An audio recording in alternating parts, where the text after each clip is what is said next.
تیرا رب خوب جانتا ہے کہ کون سیدھے راستے سے ہٹ گیا ہے اور کون سیدھے راستے پہ چل رہا ہے.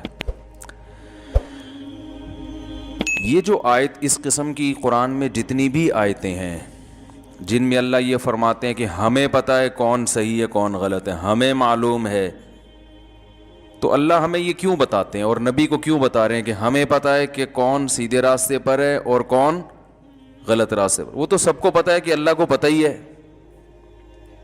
کیا خیال ہے بھائی؟ بھائی سب کو پتہ ہے کہ اللہ کو پتہ ہی ہے کہ کون سیدھے راستے پر اور کون غلط راستے پر. یہ اصل میں تسلی ہے اور یہ بہت بڑی تسلی ہے. جب بھی آپ سیدھے راستے پہ چلیں گے، توحید کا راستہ، سنت کا راستہ، حق کا راستہ، تو آپ صحیح چل رہے ہوں گے، لوگ آپ کو غلط کہہ رہے ہوں گے. لوگ کہتے ہیں ہمیں فالو کرو، ہم جیسا کہہ رہے ہیں نا ویسا کرو. اور لوگ کس راستے کی طرف بلاتے ہیں؟ لوگ خواہشات کی طرف بلاتے ہیں. انسان کا نا دنیا میں جن لوگوں کا آخرت پر ایمان نہیں ہے، جنت جہنم پر ایمان نہیں ہے، اکثریت کا تو ایمان نہیں ہے جنت جہنم پر، تو جب ان کو جنت اور جہنم کا یقین ہی نہیں ہے تو وہ اسی دنیا کو سب کچھ سمجھتے ہیں. جب اس دنیا کو انسان سب کچھ سمجھے گا تو اس دنیا کو بھرپور طریقے سے انجوائے کرنے کی کوشش کرے گا کہ نہیں کرے گا؟ بولو نا یار، کرے گا. بہت سے تو کہتے ہیں آخرت ہے لیکن اوپر سے نا، وہ اندر سے نہیں ہے، اندر میں نہیں ہے، اوپر سے کہتے ہیں یہ مردے تو سڑ کے ختم، بدبو لاش، گائے بھینسیں مرتی ہیں ان کا بھی وہی انجام ہوتا ہے جو انسانی لاشوں کا ہوتا ہے. تو کوئی آخرت میں نہیں ہے کچھ بھی. ہو تو ٹرائی کرنے کے لیے جمعہ پڑھ لیتے ہیں، رمضان کے روزے بھی رکھ لیتے ہیں، اگر ہوا تو شاید کام آ جائیں، لیکن کوئی مزیدار ایمان نہیں ہے. تگڑا ایمان جسے کہتے ہیں نا، جو آپ کو حضرت مولانا الیاس رحمۃ اللہ علیہ جو تھے نا تبلیغی جماعت کے بانی، وہ فرمایا کرتے تھے کہ ہماری جو 2 رکعت نماز ہے یہ ہمارے دنیا کے کام نہیں بناتی تو جنت میں حور کہاں سے دلائے گی یہ ٹھیک ہے نا؟ اتنی ایسی ہم نماز پڑھتے ہیں، بالکل نہ دل لگاتے ہیں اس میں، نہ خشوع و خضوع نہ آداب. اسے پڑھ کے ہمارا کوئی کام ہوتا ہی نہیں ہے. تو ایسے وہ وجہ اس کی یہ کہ دھیان نہیں ہے نا. آخرت پر یقین ہوتا ہے تو کیا ہوتا ہے؟ دھیان ہوتا ہے، پتہ ہوتا ہے بھائی میں نے اللہ کو جواب دینا ہے، تو ایک فارمیلٹی سی پوری ہو رہی ہے، آ رہے ہیں جا رہے ہیں. تو میں یہ کر رہا تھا کہ جب آخرت پر پورا یقین نہ ہو یا ہو تو معمولی سا ایک شبہات ہوں، تو عمل میں جو جان ہے نا وہ کیا ہو جاتی ہے؟ ختم. اور پھر انسان خواہشات کو زیادہ فالو کرتا ہے. وہ دین کو بھی اس حد تک فالو کرے گا جس حد تک خواہشات اس کو فالو کرنے دیں گی، کیونکہ دین کی ہر چیز ایسی تھوڑی ہے جس میں معاشرہ رکاوٹ ڈالے. بہت ساری دین کی چیزیں ایسی ہیں معاشرہ کہتے ہیں چلو بھائی کر لو، ماشاءاللہ اچھی بات ہے یار، اگر کر لو تو ٹھیک ہے، نماز پڑھ لو، روزہ رکھ لو. کچھ چیزیں تو معاشرہ بھی اجازت دیتا ہے، وہ بھی 5 ٹائم پابندی سے نماز کی وہ بھی اجازت نہیں دے گا کہ آپ بہت زیادہ نمازی بن گئے، پروفیشنل نمازی جسے کہتے ہیں. تو جب آخرت پر پورا یقین نہیں ہوتا تو انسان پھر کیا کرتا ہے کہ یار پہلے خواہشات، جو موٹی موٹی خواہشات ہیں نا وہ پوری، جس میں سب سے پہلے پیسہ ہے. پیسے پہ لوگ کمپرومائز نہیں کرتے، کیونکہ غریب آدمی کو دنیا کا ناکام انسان سمجھا جاتا ہے. خواہشات کس سے پوری؟ غریب پوری کرتا ہے یا مالدار؟ بھائی غریب آدمی کا بریانی کھانے کا دل چاہے گا تو جیب میں پہلے ہاتھ ڈالے گا کہ پیسے ہیں یا نہیں ہیں. نکل آئے تو پھر 10 دفعہ سوچے گا یہ اگر بریانی میں خرچ کر دیے تو گھر میں بچوں کے لیے کھچڑی پکانے کے پیسے بھی بچیں گے کہ نہیں بچیں گے. تو وہ یہ ساری چیزیں جب سوچتا ہے نا تو وہ جیب سے ہاتھ واپس نکال لیتا ہے، کہتے ایسے ہی ٹھیک ہے. پیسہ ہو تو بریانی کیا، پیسے والا آدمی تو سوچ رہا ہوتا ہے کہ سب کچھ کھا کھا کے تھک گئے ہیں, اب کیا کھائیں یار. تو باتیں ہو رہی ہوتی ہیں نا دوستوں میں, یار وہ بیف نہیں, ابھی بیف رہنے دے, ایسا کر مٹن لے آ. مٹن نہیں یار, ایسا کر مٹن کو چھوڑ, تو چکن لے آیا. ابے چکن تو کل بھی کھایا تھا یار. ہوٹل میں یہی بات ہو رہی ہوتی ہے نا, ابے چکن تو کل کھایا تھا, ایسا کرو ملائی بوٹی صحیح رہے گی. ابے ملائی بوٹی, چل ایک ملائی بوٹی لے آ. ایسے نا بیزاری سے, پیسے بہت ہیں ٹھیک ہے نا. ایک ایسا کر, وہ اس کو جب آرڈر دے رہے ہوتے ہیں نا, ایک ایسا کر ملائی بوٹی لے آ. اور چانپیں ہیں, وہ چانپ کو کیا کہتے ہیں آج کل, ایک بڑا اچھا سا نام آیا ہے. خیر یار ایک بڑا مشہور نام ہے چانپوں کا, چلیں چھوڑیں, چانپیں ہی صحیح ہیں. تو ایسا کر چانپیں لے آ, اور رائس میں جو ہے نا افغانی پلاؤ لے آ. اور بس 15-20 چیزیں لا کے پھر بچاتے کیسے ہیں, وہ اتنا سارا بچایا, ایک ادھر سے چکھا ایک ادھر سے چکھا. تو مالدار آدمی کو تو سمجھ میں نہیں آ رہا ہوتا کہ ساری خواہشات پوری ہو گئی, اب کیا کروں میں. ایک ہی خواہش پوری نہیں کر رہا ہوتا, دوسری شادی والی, باقی ساری خواہشات یہ ایسی خواہش ہے جس کو لے کے قبر میں دفن ہو جاتا ہے بیچارہ. یہ مالدار بھی پوری نہیں کرتا. اس کے علاوہ جتنی خواہشات ہیں, بتاؤ کوئی خواہش چھوڑتا ہے؟ تو میرا تو ہر ایک سے واسطہ پڑتا ہے نا, کمپنی کے مالکان بھی آتے ہیں کچھ مشوروں کے لیے, تو ایسے ایسے ارب پتی لوگ, کروڑ پتی لوگ آتے ہیں, میں حیران ہو جاتا ہوں یار کیا کتنا پیسہ اللہ نے. نوجوان آدمی کہتا ہے میں اسپین سے ناشتہ منگواتا ہوں. بڑے بھائی کہہ رہے وہ ہمارے یہاں جو مکھن ہے وہ اسپین سے آتا ہے, جیم وہاں کا اچھا ہوتا ہے, جاپان کا. ملکوں کے نام میں بھول رہا ہوں, اب میں نے کوئی یاد تھوڑی کر کے رکھے ہوئے تھے کون سے ملک کا جیم, ہم نے تو یہیں سے خریدنا ہے بھائی, ادھر سے. جس ملک کا بھی جیم اچھا ہو ہم نے کہاں سے خریدنا ہے. وہ جو پرچون کی دکان ہے بھائی, تو جو ذرا سستا والا ہمیں نکال کے دے دے صحیح ہے نا, جو 50 روپے کم میں جو مل رہا ہے وہ دے دے بھائی تو ہمیں. ایسے ہی ہمارے ایک دوست تھے, وہ بھی کہہ رہے تھے میں نے یہ بادام جو ہے نا پتہ نہیں ایران سے منگوائے ہیں, یہ پستہ جو ہے یہ پتہ نہیں چائنا کا ہے, یہ فلانے یہ اخروٹ وہاں کا ہے. تو ہمیں مذاق سوجا, ہم نے کہا یہ مونگ پھلی کھائیں. کہہ رہے ہیں کہاں کی, میں نے کہا فلسطین سے منگوائی ہے میں نے ٹھیک ہے, پھینک رہے ہو تو بھائی ہم نے بھی تھوڑی سی پھینک دی, کیا ہے. تو دولت مند آدمی جو ہے نا, دولت مند آدمی, مالدار آدمی کے پاس تو پیسہ اتنا ہے کہ اس کو سمجھ میں نہیں آ رہا کہ میں کروں کیا. تو اب جب آخرت پر پورا ایمان نہیں ہوتا تو انسان خواہشات کو پھر, بھائی جب سب کچھ یہی دنیا ہے تو یار مزے ہونے چاہیے نا. لائف کو کیا ہونا چاہیے, انجوائے کرو, انٹرٹینمنٹ ہو. یہ والی فلم دیکھ لی, اب دل بھر گیا, اب کوئی دوسری فلم اسی ٹائپ کی کہانیوں سے دل بھرا, تو اب تھوڑا فلم کا اسٹائل بھی چینج ہونا چاہیے, ٹھیک ہے نا. تو مختلف فلمیں دیکھ لی, ڈرامے دیکھ لیے, سارے انٹرٹینمنٹ, اس کے بعد بھی کم بخت آخر میں بور ہو رہے ہوتے ہیں. یار کیسی بورنگ لائف گزر رہی ہے. غریب آدمی بور نہیں ہوتا, وہ تو اسی بریانی کے چکر میں نا جو اس دن رہ گئی تھی سوچنے کے لیے اس کے پاس ٹائم ہوتا ہے نا, وہ اسی کو سوچ رہا ہوتا ہے, تو بور نہیں ہوتا وہ. تو خیر کہاں سے کہاں بات چلی جاتی ہے یار. تو خواہشات جو ہے نا, انسان کی خواہشات, وہ خواہشات جب آخرت پر پورا یقین نہیں ہوتا, ایمان نہیں ہوتا, تو انسان ہدف کس کو بناتا ہے, خواہشات کو. اب ہر وہ چیز جو اس کی لائف میں انٹرٹینمنٹ کو ختم کرنے کا یا کم کرنے کا ذریعہ بن رہی ہو, وہ اسے قبول نہیں کرتا. چاہے وہ اصطلاحی اعتبار سے یعنی نام کا مسلمان ہی کیوں نہ ہو, غیر مسلم تو دور کی بات ہے, مسلمان ہی کیوں نہ, وہ بھی نہیں کرتا. اکثر آج کل تو اکثر مسلمان شریعت کو فالو, پوری شریعت کو فالو نہیں کرتے, اتنی کرتے ہیں جتنی کلچر اجازت دیتا ہے. اب ہوتا یہ ہے کہ اس معاشرے میں جہاں ایمان کی کمی ہے, لوگ خواہشات کے پیچھے چل رہے ہیں, کوئی ایک سر پھیرا پیدا ہو جائے جو کہے میں شریعت کو فالو کروں گا, تو وہ غلط راستے پہ ہے یا سیدھے راستے پہ؟ تو پبلک اس کو کیا کہہ رہی ہوتی ہے, غلط راستے پہ. ابھی ہمارے ایک دوست کا واقعہ ہوا ہے, ان کی کسی کوئی رشتہ دار خاتون نے کسی ملک میں غیر مسلم مرد سے نکاح کر لیا. یورپ میں، امریکہ میں اس طرح کے واقعات ہو رہے ہیں. اللہ تعالیٰ سب کو اپنی پناہ میں رکھے. تو کفر ہے سیدھا سیدھا.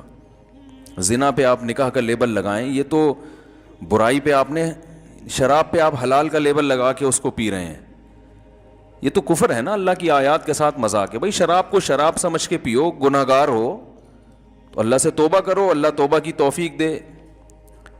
گناہ کو گناہ سمجھ کے انسان کرتا ہے تو وہ گناہ ہے، اس کی سزا پانے کے بعد ایک دن جہنم سے نکل جائے گا، کیونکہ ایمان کی برکت ہے. برائی کو برائی سمجھتا تھا.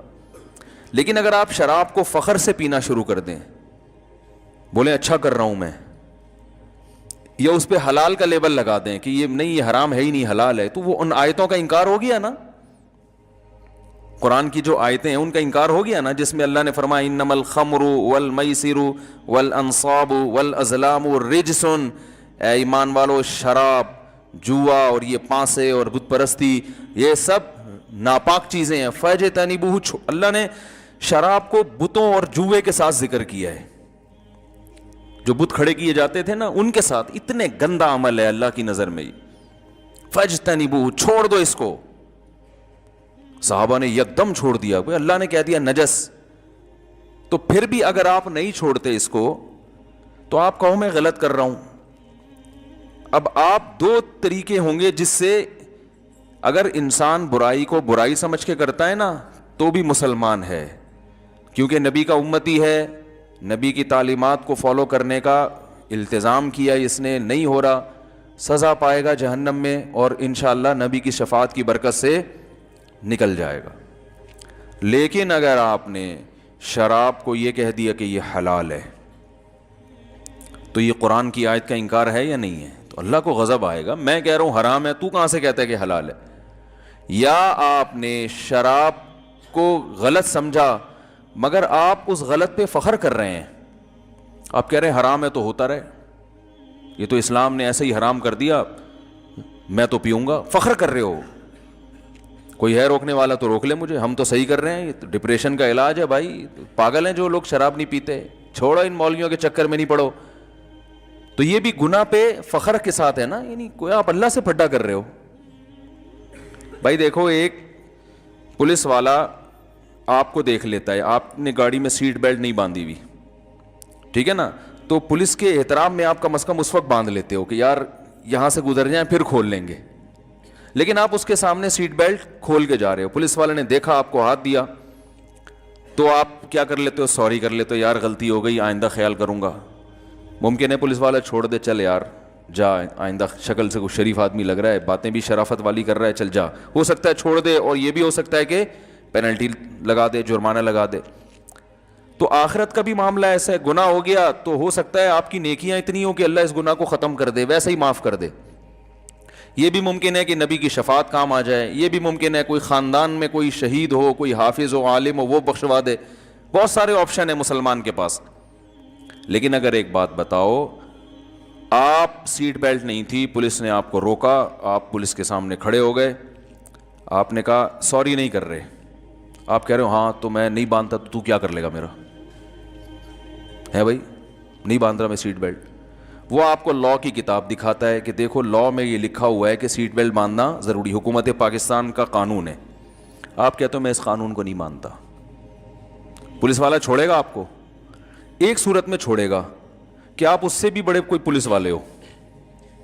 کیا خیال ہے؟ اس سے بڑے آفیسر ہو تو چھوڑ دے گا، سر آپ جائیں، آپ کا ملک جانے، ہم تو چھوٹے لوگ، آپ کا کیا. لیکن اگر آپ چھوٹے ہو تو یہ بدماشی برداشت کرے گا؟ کبھی یہ تو بغاوت میں آ رہی ہے نا یہ بات. کہے گا نہیں بھائی نہیں چھوڑوں گا میں. تو جب اللہ تعالیٰ نے کہہ دیا کہ یہ چیز حرام ہے، آپ گناہ سمجھ کے کر رہے ہو، بخشش کا آپشن کسی درجے میں ہے، نہیں تو سزا مل کے تو بخشے ہی جاؤ گے سزا پانے کے بعد. وہ سزا بھی تھوڑی نہیں ہے، اللہ سب کو بچائے. لیکن آپ کہہ رہے ہو کہ میں تو پیوں گا، کوئی روک سکتا ہے تو روک لے، کوئی غلط نہیں، میں اس قانون کو ہی نہیں مانتا، میں اسلام کے اس قانون کو غلط سمجھتا ہوں. تو میرے بھائی پھر یا تو اللہ سے اگر بڑے ہو پھر تو چھوٹ جاؤ گے، یا آپ کے پاس کوئی ایسی سفارش ہو جو معاذ اللہ سے بھی کسی بڑی ذات کی سفارش ہو جس کی اللہ بھی اس کے سامنے عاجز، معاذ اللہ عاجز آ جاتا ہو.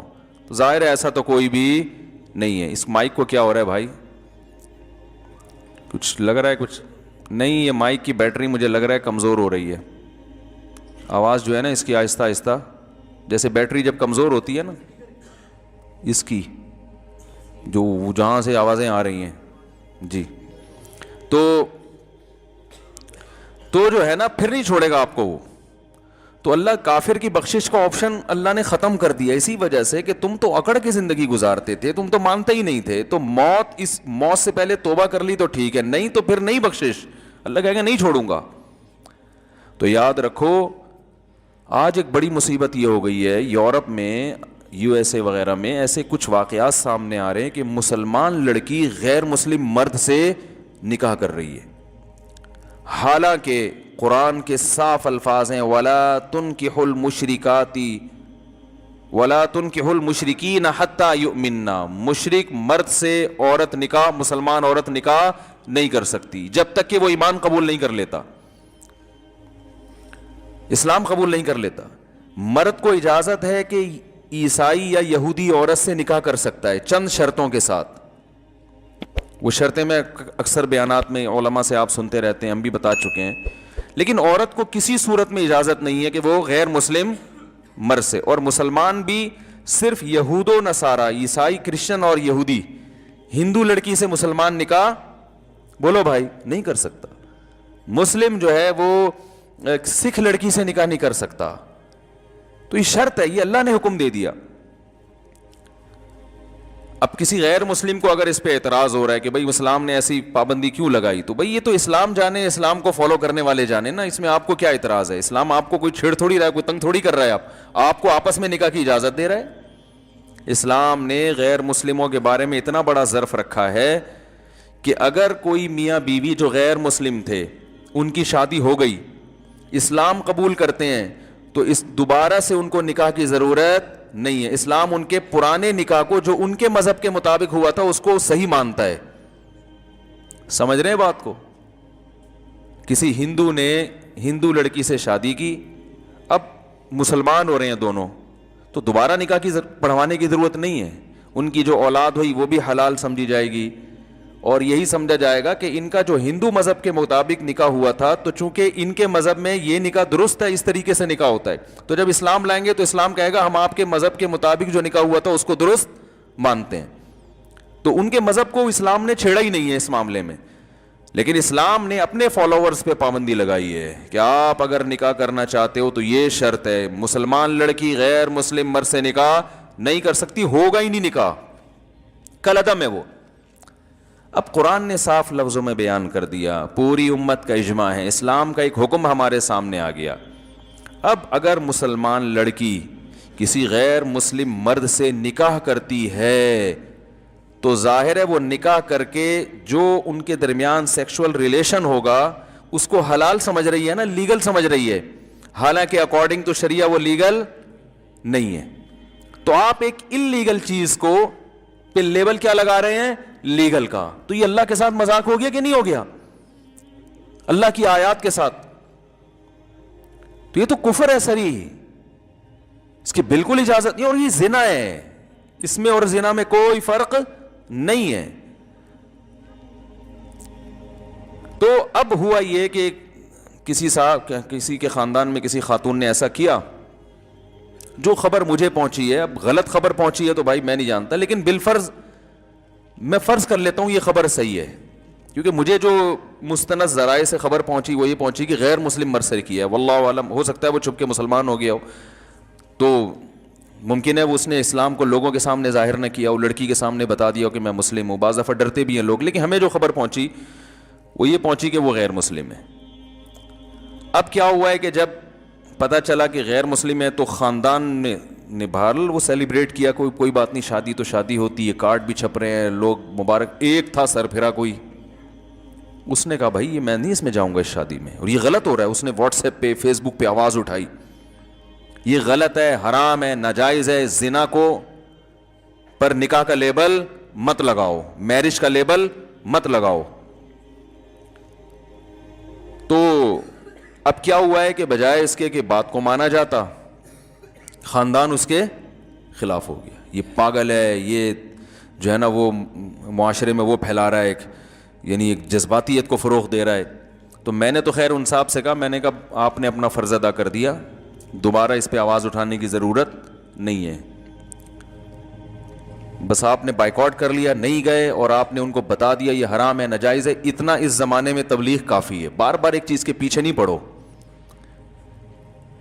تو چھوڑ دو ان کو اپنے حال. آپ نے آپ نہیں تعلق رکھو, ختم. ایک دفعہ تبلیغ جو ہے نا, ایک دفعہ کافی ہے, صحیح ہے نا. ایک دفعہ تبلیغ کر دی اچھی طرح سے, صاف لفظوں میں, ان کو علماء کے فتاوی بھی دکھا دیے, دلائل بھی دکھا دیے, قرآن کی آیات کا حوالہ بھی دے دیا, بس اب پیچھے نہیں پڑو ان کے, چھوڑ دو اپنے حال پہ, جائیں جہنم میں. لیکن یہ عمل غلط ہے, اس میں آپ کے لیے شرکت جائز, بولو بھائی, نہیں ہے.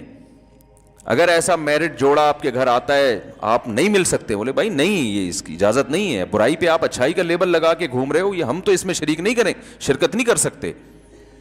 جیسے میں بتاتا ہوں نا, 3 طلاقیں دینے کے بعد بھی اگر کسی نے بیوی کو رکھا ہے تو آپ اس کا معاشرتی بائیکاٹ کریں.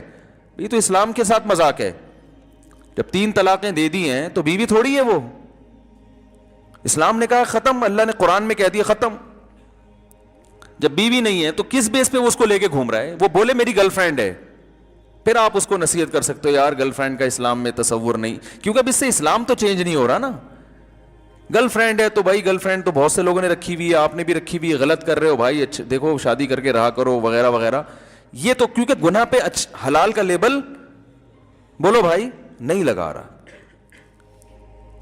کوئی شراب پی رہا ہے تو آپ اس کو سمجھائیں محبت سے, لیکن شراب پہ زمزم لگ کے پی رہا ہے تو پھر تھوڑی بھائی دفع ہو یہاں سے, نکل یہاں سے بھائی, تو اسلام کو ذلیل کر رہا ہے, معاذ اللہ اسلام کو بدنام کر رہا ہے, تو اسلام میں تحریف کر رہا ہے. طلاقیں دے دے کے لوگ رکھیں گے تو طلاق کے لفظ کی کوئی ویلیو رہے گی؟ طلاقیں دیتے ہوئے تو کوئی اہل حدیث سے ذہن میں نہیں ہوتا کہ اہل حدیث سے فتویٰ لیں گے یا فلانے سے لیں گے. اہل حدیث بھی 3 طلاقوں کو ناجائز کہتے ہیں کہ دینا حرام ہے. جب آپ 3 دے رہے تھے تو آپ نے کسی اہل حدیث سے فتویٰ لے کے 3 دی تھی؟ دینے کے فوراً بعد آپ کہاں فتویٰ لے رہے ہو؟ ہے بھائی اہل حدیث, یہ تو دین کے ساتھ مذاق ہے کہ نہیں ہے؟ تو یہ بائیکاٹ کرنا اللہ کے لیے محبت اور دشمنی بھی کس کے لیے؟ دیکھو احادیث میں جو ایمان کی علامات آئی ہیں اس میں الحب فی اللہ کے ساتھ البغض فی اللہ بھی ہے. اللہ کے لیے محبت ہو تو اللہ کے لیے نفرت بھی بعض دفعہ کرنی پڑتی ہے, بائیکاٹ بھی کرنا پڑتا ہے اللہ کے لیے. ایک صحابی تھے کعب ابن مالک رضی اللہ تعالیٰ عنہ, ہلال ابن امیہ اور ایک اور صحابی تھے, یہ تینوں غزوہ تبوک میں پیچھے رہ گئے تھے. جنگ, صحابہ نے جنگ کے لیے جانا تھا, یہ نہیں جا سکے. بھائی کیا ہو گیا, صحیح ہوا مائک؟ رفیع بھائی کو بلاؤ یار, ایک بندہ یہاں مستقل بٹھا دے, تنخواہ میں دوں گا اس کو ایلفی سے چپکا دیں یہاں پہ, تو انشاءاللہ تنخواہ میں دوں گا. دعویٰ ہے نا, تو انشاءاللہ بھی تو کہہ دو. تو اب کیا ہے کہ بھائی کیا بات چل رہی تھی یار, دیکھو یہ ہوتا ہے ان چیزوں کی وجہ سے. تبوک میں وہ صحابی رہ گئے پیچھے, تو آپ صلی اللہ علیہ وسلم غضبناک ہوئے کہ اتنی سخت لڑائی تھی, آپ لوگوں کو تو جانا چاہیے تھا, آپ کے پاس تو مال بھی تھا, صحت بھی, جوانی بھی. تو آپ صلی اللہ علیہ وسلم نے صحابہ کو حکم دیا ان سے بات چیت چھوڑ دو. 40 دن تک صحابہ کرام نے ان سے بات چیت نہیں کی. تو اب یہ جو ناراضگی ہے یہ بھی کس کے لیے؟ اللہ کے لیے. پھر ان کی توبہ قبول ہوئی, وہ پہلے سے بھی زیادہ اللہ کے مقرب بن گئے. تو کبھی کبھار اللہ کے لیے تعلق ختم بھی کرنا پڑتا ہے. ہاں جذباتیت میں نہ آئے, مار دھاڑ, یہ چیزیں ٹھیک نہیں ہیں. ایک دفعہ بات بتا دی, کلیئر کر دی, پیچھے نہ پڑیں, اس سے فساد پھیلتا ہے معاشرے میں. ڈنڈے کے زور سے لوگوں کو تھوڑی ٹھیک کر سکتے ہیں آپ, جی غلط ہے تو اب ڈنڈا لے کے چڑھ جائیں گے, وہ آپ کو اریسٹ کروا دیں گے. وہ صاحب کہنے لگے میں یہ نہیں شادی میں یوں کر دوں گا. میں نے کہا بھائی جان کچھ بھی نہیں ہوگا, وہ FIR کٹوائیں گے آپ تھانے میں جیل کی سلاخوں کے پیچھے, اس کے بعد پھر آپ انہی سے ایکسکیوز کر رہے ہوگے, ٹھیک ہے نا. تو ایسا کام کرو ہی نہیں جس کی ہمت نہ ہو. سمجھا دیا, تمیز سے بتا دیا, بائیکاٹ کر دیا. زندگی بائیکاٹ کرنے پہ کوئی بائیکاٹ کرنا خلاف قانون نہیں ہے. اگر آپ کسی کی شادی میں نہ جائیں تو کوئی پولیس تھوڑی لے کے جائے گی, کوئی کیس بنے گا. کوئی امریکہ میں یا جاپان میں کوئی ایسا کیس ہو, آپ فلاں کی شادی میں نہیں گئے تھے, آپ پر دفعہ 144 کے تحت جو ہے نا وہ فلاں شکایت ہوتی ہے اس کی, اور آپ اندر جاؤ گے. ہاں پھڈے بازی میں کیس بھی بنتا ہے, اور وہ پھڈے بازی ہم اس کو جائز بھی نہیں کہتے. لڑائی جھڑائی نہ کرو بھائی, تمیز سے زندگی گزارو. پہلے دنیا میں بڑی ٹینشنیں ہیں, ساری چیزیں آپ ٹھیک نہیں کر سکتے. آپ کو جتنا اللہ نے آپ کو مکلف بنایا ہے تو آپ بس اسی کو فالو کر سکتے ہو. سمجھ رہے ہیں؟ تو اب میں یہ عرض کر رہا ہوں کہ وہ کیوں, وجہ اس کی یہ تھی کہ سب لوگ معاشرے کا ساتھ کیوں دے رہے ہیں کہ بھئی کلچر میں ایک چیز کو ایکسیپٹ کر لیا گیا ہے, یا آپ معاشرے سے ہٹنا, پھڈے بازی, لوگ کیا, تو وہ اللہ کو نہیں دیکھ رہے. تو یہ مسئلہ ہوتا ہے کہ جب انسان خواہشات کے پیچھے چلتا ہے تو وہی چلے گا جس کا آخرت پر ایمان نہیں ہوگا. میں تبھی لوگوں سے کہتا ہوں جو ضرورت سے زیادہ لبرل ہیں کہ بھائی تمہیں شریعت کے تکلف کی ضرورت کیا ہے, ٹھیک ہے نا, گورے کو مکمل کیوں فالو نہیں کر لیتے؟ بھائی دیکھو اسلام یا تو پورا ٹھیک ہے یا پورا غلط ہے, یہ نہیں ہو سکتا کہ آدھا اسلام ٹھیک ہو آدھا غلط ہو. یہ کھوپڑی میں بات آتی نہیں ہے. بھائی دیکھو اللہ اسلام کی نسبت کس کی طرف ہے؟ اللہ کی طرف. اگر معاذ اللہ نقل کفر نباشت, اگر نبی صلی اللہ علیہ وسلم محمد صلی اللہ علیہ وسلم نے اپنی طرف سے گھڑ کے اسلام کی نسبت اللہ کی طرف کر دی ہے اپنی طرف سے, تو پھر پورا اسلام غلط ہو گیا کہ نہیں ہو گیا؟ یہ تو پورا ایک معاذ اللہ ایک شخص کا بنایا ہوا گڑا ہوا اسلام ہے. پھر تو اس کی پھر تو نماز پڑھنے کی ضرورت کیا ہے بھائی؟ فجر کیوں پڑھتے ہیں؟ جمعہ کیوں پڑھتے ہیں؟ عید کیوں پڑھتے ہیں؟ عید کا دن کس نے بتایا کہ اللہ کے ہاں خوشی کا دن ہے؟ نبی صلی اللہ علیہ وسلم نے نا. اور کس کی طرف نسبت کی ہے؟ اللہ کی طرف. کہ ابدلہم اللہ مکانہما عیدین او کما قال صلی اللہ علیہ وسلم, کہ آپ نے فرمایا زمانے جاہلیت میں 2 عیدیں تھی, اللہ نے ان کے بدلے میں ہمیں دوسری 2 عیدیں دے دی ہیں. حدیث کے الفاظ اس طرح کے ہیں. تو وہ تو اللہ نے دی ہے نا, تو پھر عید کے دن بھی نماز پڑھنے کی چندہ ضرورت نہیں ہے, کیونکہ وہ تو اللہ نے بولا نا نماز پڑھو. بھائی غیر مسلم جیسے عید کو سیلیبریٹ کرتے ہیں تو اس طرح سے کرو نا, پھر مناؤ شراب مراب اور ناچ گانے, اور جو ہے یہ کیا ضرورت ہے تکلف کی؟ صبح نہا دھو کے نماز پڑھنے آ رہے ہیں, ٹھیک ہے نا, ایک خطبہ سن رہے ہیں امام صاحب کا بیٹھے ہوئے, تو کیا اس تک یہ تو انٹرٹینمنٹ میں رکاوٹ بن رہی ہے چیز. بھائی ایک روزہ بھی رکھنے کی ضرورت نہیں ہے. اور اللہ بھلا کرے آپ کا, یہ نکاح کے ٹینشن کی تو بالکل بھی ضرورت نہیں ہے, ٹینشن ہی ٹینشن ہے. اور والدین کے گھر میں ٹینشن کی ضرورت, اولڈ ہوم بناؤ, اس کو پروموٹ کرو, اس پہ دھرنے دو. بھائی بوڑھوں کے لیے اولڈ ہاؤس بننے چاہیے. بوڑھے ہماری انٹرٹینمنٹ میں کیا ہیں؟ رکاوٹ ہے. جب امریکہ, یورپ, جاپان میں اولڈ ہاؤس بنے ہوئے ہیں, جو اتنے ترقی یافتہ کنٹریز ہیں, اتنے بڑے بڑے دانشوروں نے بوڑھے والدین کے لیے ایک جگہ بنائی ہوئی ہے, تو ہم پرانے زمانے کی کلچر کو لے کے کیوں چل رہے ہیں؟ ابا کھانستے ہیں اس سے جراثیم پھیلتے ہیں بھائی, تو ان کو کہاں ہونا چاہیے؟ اولڈ ہاؤس میں ہونا چاہیے. تو پھر میں کہتا ہوں بھائی اگر اسلام غلط ہے تو نماز بھی غلط ہے, پھر روزہ بھی غلط ہے. حج پہ 5-6 لاکھ روپے خرچ کرنا, اب تو 8-10 لاکھ کا ہو گیا ہے. کیا ضرورت ہے یار 8 لاکھ کا؟ آپ پلاٹ لے لو, کوئی کچی آبادی میں مل جاتا, ابھی بھی مل رہا ہے. پلاٹ لے لو, ہو سکتا ہے اگلے سال 15 لاکھ کا ہو جائے. یا ویسے ہی کھاؤ. حج کرنے سے کیا ملتا ہے؟ کچھ بھی نہیں ملتا, کوئی نہ, بس ایک حاجی کا تھوڑا بہت لقب لگ جاتا ہے, وہ بھی 4-5 دن کے بعد لوگ حرکتیں دیکھ کے وہ کہنا بھی چھوڑ دیتے ہیں. ٹھیک ہے نا, 2-4 دن تو حاجی صاحب کہہ رہے تھے حرکتیں تو چھوڑو یار, اس پہ حاجی سوٹ نہیں کرتا. تو پہلے زمانے میں حاجیوں کی بڑی عزت ہوتی تھی. اب حاجیوں کے معاذ اللہ, سب کی بات نہیں, بہت سے حاجیوں کے کرتوتوں کی وجہ سے حاجی کا لفظ بھی کیا ہو گیا. کسی کو کہہ رہا ہوں نا حاجی صاحب, تو لوگ سمجھ جاتے ہیں پتہ نہیں کوئی خدا نخواستہ کوئی چور وور تو نہیں ہے, کوئی ایسا لفظ بدنام کر دیا ہے. کہا بولو نا حاجی صاحب آ رہے ہیں, اللہ خیر کرے, حاجی صاحب ہے بھائی, یہ تو بٹوا نکالے گا جیب سے, یہ ڈر لگ رہا ہوتا ہے. تو اب مسئلہ کیا ہے کہ جو جتنا دین کو ہم فالو کر رہے ہیں نا, شاید اس کی وجہ یہ کہ خواہشات اس کی اجازت ہمیں دے رہی ہیں, کلچر اس کی اجازت ہمیں دے رہا ہے. تو اللہ قرآن مجید میں فرماتے ہیں یہودیوں کی خصلت, کلما جاءہم رسول بما لا تہوی انفسہم فریقا کذبوا وفریقا یقتلون. فرمایا یہود تو اہل کتاب تھے نا, حضرت موسیٰ کو مانتے تھے. اللہ نے یہودیوں کی برائی کیوں کی ہے؟ دوسرے غیر مسلموں کی برائی نہیں کی ہے, کیونکہ ان میں وہ تو پیغمبروں کو مانتے ہی نہیں تھے.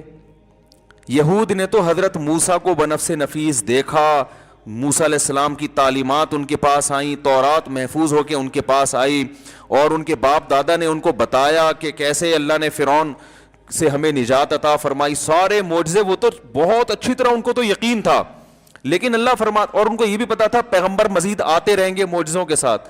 اللہ فرماتے ہیں جب بھی کوئی نیا پیغمبر آیا نا, اس بیس پہ انکار نہیں کیا کہ پیغمبر کی صداقت میں شبہ تھا, نہ نہ نہ, یا پیغمبر نے دلائل سے ثابت نہیں کیا کہ میں پیغمبر ہوں, نہ نہ نہ.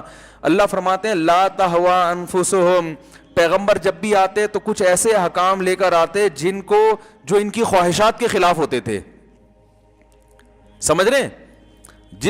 جن تعلیمات, کچھ تعلیمات, ساری نہیں, کچھ تعلیمات ایسی ہوتی ہیں جو کلچر کے خلاف ہوتی ہیں, جن میں ان کو مجاہدہ کرنا پڑتا تھا. تو اللہ فرماتے ہیں جہاں کسی پیغمبر نے ایسی بات کہی جو ان کی خواہشات کے اگینسٹ, فرمایا بہت سے پیغمبروں کا انکار کیا, بہت سو کو تو قتل کر دیا انہوں نے کہ یہ رکاوٹ ڈال رہے ہیں. کیونکہ جب پیغمبروں کو اگر ایسے ہی چھوڑ دیا جاتا تو پیغمبر کی دعوت دلائل سے بڑی زبردست ہوتی ہے, دلائل سے لوگ ان کی طرف مائل ہوتے ہیں. تو جو ان کی طرف مائل نہیں ہو رہے تو مائل ہونے والے ان کو برا سمجھنا شروع کر دیتے ہیں کہ یہ غلط ہے. تو کوئی انسان اپنے بارے میں یہ برداشت کر سکتا ہے کہ لوگ مجھے غلط سمجھیں, تو کہتے تھے ان کو راستے سے ہٹاؤ تاکہ ہماری چودراہٹ برقرار رہے, ہم اپنی خواہشات پہ عمل کرتے رہیں. تو وہ کام جو یہودیوں نے کیا وہی کام آج مسلمان بھی کر رہے ہیں کہ نہیں کر رہے. اب نیا پیغمبر نہیں آئے گا, لیکن رسول اللہ صلی اللہ علیہ وسلم کی کچھ تعلیمات ہمیں پہنچی جو ہمیں لگتی ہیں بڑی زبردست ہیں. ان تعلیمات میں ماشاءاللہ ہمیں نبی صلی اللہ علیہ وسلم نے یہ بھی بتایا کہ جی کھانا کھانا چاہیے. کیا خیال ہے؟ بھوکا رہنا صحت کو خراب کرنا اچھا نہیں. ہمیں بڑی زبردست باتیں لگی یار, زبردست. دعوت قبول کرنی چاہیے, تو ہمیں یہ حکم بہت اچھا لگا. جو بھی دعوت کرتا ہے چاہے رات 3:45 بجے کر رہا ہو, ہم الحمدللہ جاتے ہیں. پیٹ پہلے سے بھرا ہوا بھی ہو تو مسلمان کا دل چونکہ نہیں دکھانا ہے, دوبارہ سے اسی اسپیڈ سے کھا کے واپس آتے ہیں. نبی نے حکم دیا بھائی دعوت, ولیمے کی دعوت کو حکم دیا مت ٹھکراؤ. تو ولیمے کی دعوت کے لیے آپ کو 9 بجے کارڈ پہ لکھا تھا, 1:45 بجے اس نے کھانا کھلایا. احتیاطاً آپ نے عشاء کے بعد گھر میں کھانا کھا لیا تھا کہ بھوک سے مر نہ جاؤں کہیں میں, حالانکہ پتہ ہے بھوک سے کوئی مرنے والا ہمیں نظر, سب کھا کے مر رہے ہیں. لیکن اپنے بارے میں یہ خطرہ تھا کہ اگر میں نے عشاء کے بعد احتیاطاً نہیں کھایا تو 11:45 تک میں بھوک سے مر جاؤں گا. تو پھر ہم مسلمان کا دل رکھنے کے لیے دوبارہ سے دعوت قبول کی, 11:15 بجے جا کے وہاں طبیعت سے پھوڑا. اور پھر اس کے بعد ہم نے غلط حدیث سنی ہوئی ہے کہ کھانے کے بعد میٹھا کھانا سنت ہے. ویسے فرائض و واجبات بھی پورے نہیں ہو رہے, لیکن یہاں سنتوں کو بھی الحمدللہ طبیعت سے فوکس کیا جا رہا ہے. تو میٹھے کی جتنی قسمیں تھیں وہ ساری کھائی ہیں, کیونکہ میٹھا کھانا ہمارے خیال میں کیا ہے, ہوتا ہے کہ نہیں ہوتا, بھائی یہ تو کھاؤ نا, یہ تو سنت ہے. حالانکہ کوئی سنت نہیں ہے کھانے کے بعد میٹھا کھانا, کھانا کھانا ہی سنت نہیں ہے بھائی, نبی تو فاقے سے رہتے تھے. تو یہ والی سنت بھی الحمدللہ مسلمان کے پاس جب حدیث پہنچی, اس نے کہا اسلام بہت شاندار مذہب ہے, کسی کا دل دکھانے کی اجازت نہیں دیتا, اور طبیعت سے پھوڑنے کے بعد میٹھا کھانے کا حکم بھی دیتا ہے. صرف یہ نہیں کہ اجازت ہے, باقاعدہ کیا ہے. تو میں نے دیکھا ہے لوگوں کو, میں کسی کا نام تو نہیں لینا نا, تو غیبت نہیں ہے. تو یہ والا بھی میٹھے کی بھی اب تو 3-4 قسمیں آ گئی ہیں. آئس کریم الگ ہوتی ہے, کسٹرڈ الگ ہوتا ہے, کھیر الگ ہوتی ہے. وہ تینوں طبیعت سے پھوڑنے کے بعد پھر آخر میں کولڈ ڈرنک طے بٹھانے کے لیے. صحیح ہے. تو یہ والی بھی سنت ہے. اسی طرح ایک سنت ہے عقیقہ, یقیناً سنت ہے. یہ تو سنت نہیں ہے جو پھوڑنے پھاڑنا ہے نا, یہ جو کر رہے ہیں تو سنت کے نام پہ مذاق ہے. عقیقہ بہرحال سنت ہے, اس کو بھی طبیعت سے فوکس کیا ہوا ہے, کیونکہ اس میں بھی کیا ہے, کھانا پینا. تو وہ بکرے وکرے کٹتے ہیں, کھاتے ہیں پیتے ہیں. یہ والی سنت بھی الحمدللہ مسلمان فالو کر رہے ہیں. تو اور بہت ساری سنتیں, کچھ تو اپنی طرف سے بنائی ہوئی ہیں. اچھا, اپنی طرف سے کوئی مشکل چیز نہیں بنا رہے. جن چیزوں کا انٹرٹینمنٹ سے تعلق ہے نا وہ بنائے جا رہے. کھانے پینے والی سنتیں, 11ویں کا کھانا, تو تیجے کا کھانا, تو 40ویں کا کھانا. چلو پیر جمعرات کا روزہ سنت ہے, ایک روزہ آپ منگل کا بھی بدعت کے طور پہ کہ یار منگل کا بھی سنت ہے. ایسا کوئی بدعت بھی مارکیٹ میں نہیں آ رہی ایسی. 5 نمازیں فرض ہیں تو ہم 6ٹھی بھی فرض کر لیں گے, یہ بدعت ہو جاتی نا, وہ نہیں ہو رہا. یعنی بدعت بھی وہ ثواب جو ان کا تعلق انٹرٹینمنٹ سے ہے. کھانا, کنڈے بھی کھانا ہے, 11ویں بھی کیا ہے, کھانا ہے. کھانے اور صدقے کے نام پہ بکرے, تو پتہ نہیں کیا کیا ہو رہا ہے بھائی. فلانے کا نکال کے وہ کھا لیا, خود بھی کھا رہے ہیں. یعنی بچے کا صدقہ نکالا, کھا گئے, کچھ ابا کو کھلا دیا, کچھ ان کو کھلا دیا. تو اب ہم زندگی جب گزارتے ہیں بہت ساری سنتیں آتی ہیں. عید کے دن میٹھا پکانا سنت ہے, میٹھا کھانا, تو وہ طبیعت سے میٹھا ماشاء اللہ پھوڑا جاتا ہے. نبی تو عید کے دن 2 کھجوریں کھا لی صبح کہ بھئی چلو آج کھانا کھا لیں. وہ میں پابندی نہیں لگا رہا, آپ پھوڑیں, طبیعت سے پھوڑیں, آپ 4 دفعہ پھوڑیں بھائی, آپ نہیں اس کو ہضم کرنا ہے, فوڈ تو آپ نہیں کرنا ہے. لیکن جہاں پھوڑنے پھاڑنے کی بات آتی ہے, صحیح ہے نا, وہ بہت بہترین سنت. وہ اکثر میں ایک واقعہ بیان کرتا ہوں, وہ کئی لوگوں نے سن چکا ہے, لیکن اب دوبارہ سن لے تو کوئی حرج نہیں ہے اس میں. لوگ پھر بور ہوتے ہیں کہ یار ایک لطیفہ آپ 25 دفعہ سنا چکے ہو یار, تو کوئی پیسے تھوڑی لگ رہے ہیں, ٹیکس تھوڑی لگ رہا ہے. وہ ایک آدمی سے کسی نے پوچھا تو قرآن میں بہت سارے احکام ہیں, تمہیں کون سا حکم سب سے زبردست لگتا ہے؟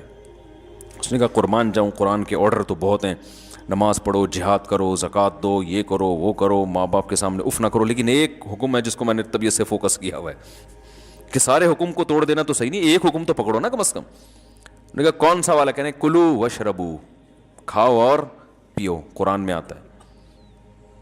اچھا قرآن میں اتنی دعائیں ہیں, اللہ جہاد میں ہمیں ثابت قدم رکھنا, صحیح ہے نا, اے اللہ ہمیں جو ہے وہ ہماری اولادوں کو آنکھوں کی ٹھنڈک بنا, یا ان کو نیک صالح بنا, اس طرح کی بہت ساری دعائیں ہیں.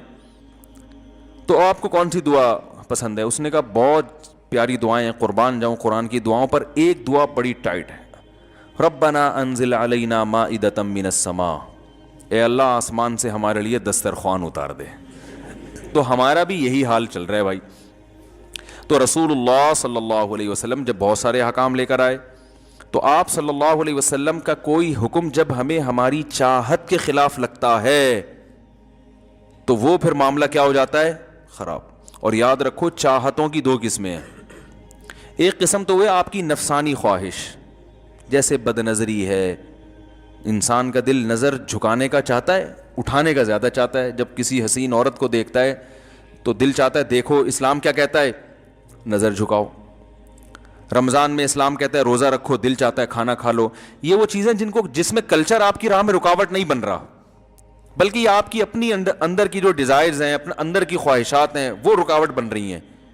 تو ان گناہوں کو چھوڑنا آسان ہے, سمجھ رہے ہیں, لیکن بعض دفعہ کلچر آ جاتا ہے, آپ کی روایات, آپ کی پرمپرا, آپ کی جو کلچر ہے, آپ کا خاندانی روایات, وہاں شریعت کچھ اور کہہ رہی ہے, خاندانی روایات کچھ اور. یہ بڑا مسئلہ یہاں کہ کیا ہو جاتا ہے, او بھائی ہماری تو خاندانی روایات ہیں, ہم کیسے چھوڑ دیں. ایک صاحب کو کیا ہوا, ان کی بچی کی شادی ہو رہی تھی, تو وہ بھر بھر کے جہیز دے بھی رہے تھے اور داماد طبیعت سے گھسیٹ بھی رہے تھے. تو ہم نے, وہ دیندار ماشاءاللہ داڑھی ان کی, ہم نے کہا بھائی چلو داماد بے دین ہوتا, اول تو بے دین آدمی کو بیٹی دے کیوں رہے ہو, لیکن چلو مجبوری ہے, بعض دفعہ دینی پڑتی ہے, کوئی رشتہ ڈھنگ کا مل نہیں رہا ہوتا, تو آدمی کہتا ہے چلو اس میں ایک خرابی ہے دوسری اچھائی ہیں, تو some thing is better than nothing. تو مجبوری میں کسی کو جہیز دینا پڑے تو سمجھ میں آتا ہے. وہ بھی دیندار ہیں, آپ بھی دیندار ہو, تو آپس میں بیٹھ کے طے کر لو, نہ جہیز دیں گے نہ جہیز لیں گے. نبی نے تو کسی بیٹی کو جہیز نہیں دیا. تو یہ کیا ہے, یہ کون سا, اسلام میں تو مرد پہ خرچہ ڈالا ہے نا. تو الٹا مجھے یوں کر کے غصے میں دیکھ لیں, کیا بات کر رہے ہو بھائی, اس دنیا میں ہو, خیریت تو ہے. ہم اس وقت بہت چھوٹے تھے نا, تو ہم نے کہا پتلی گلی سے نکلو. پھر وہ بارات بھی بڑے دبنگ طریقے, بارات بھی اسلام میں نہیں ہے, بارات کا کھانا ہے. نبی نے 4 بیٹیوں کی شادی کی ہے, کوئی ایک کھجور بھی کسی کو نہیں کھلایا. اپنی جتنی شادیاں کی ولیمے سب پہ کیے. تو مرد پہ کھانا ہے, عورت پہ کھانا بولو نا نہیں ہے. یہاں بھی میں کہتا ہوں بعض دفعہ لڑکی والے مجبور ہوتے ہیں, وہ سامنے دیندار نہیں ہوتے, تو ان کو یہ بات سمجھانا مشکل ہے, تو مجبوراً بیٹی کا باپ بارات کرتا ہے, اس لیے کہ اگر بغیر بارات کے اور کھانے اور یہ اس کے بغیر بیٹی کو بھیج دیا تو بڑے تانے ملتے ہیں. تو مجبوری تو ایک الگ ہے, لیکن جب دونوں پارٹیز دیندار ہیں, دونوں شریعت کو سمجھتے ہیں, دونوں کے 4 مہینے بھی لگے ہوئے, بزرگوں سے اصلاحی تعلقات بھی ہیں, علماء کے بیانات بھی سنے ہوئے ہیں, تو بھائی آپس میں بیٹھ کے طے کر لو یار, نہ آپ بارات نہیں کرو, ہم نہیں تانے دیں گے آپ کی بیٹی کو.